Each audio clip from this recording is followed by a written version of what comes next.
बेलीपाड्यात 32 लाखाचा निधी अपहाराचा आरोप, चौकशीची मागणी.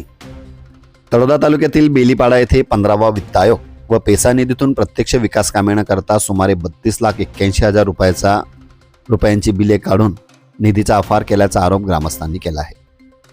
या प्रकरणी सखोल चौकशी करून दोषींवर कारवाई करावी अशी मागणी ग्रामस्थांनी मुख्य कार्यकारी अधिकारी नंदुरबार यांच्याकडे निवेदनाद्वारे केली आहे.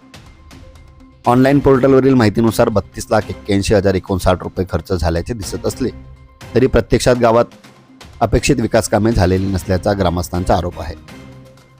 गावातील रस्ते, गटारी, पिण्याचे पाणी व स्वच्छतेच्या समस्या अशा मूलभूत समस्यांवरती अद्याप कुठलीही कामे झालेले नाहीत असे त्यांचे म्हणणे आहे. सरपंच व ग्रामसेवकांनी संगमताने निधीचा गैरवापर केल्याचा आरोपही करण्यात आला आहे. आपो गांव में बेड़ापाड़ा गांव में सरपंच और ग्राम सेवक 32,81,000 रुपया काटिन खाए गया.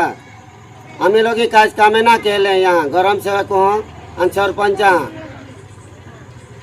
गाँव मेरे जेटर भी पोहरा साहब केले है. यहाँ 1 रुपया ना दिलो, स्वतः कामे केले हैं ये.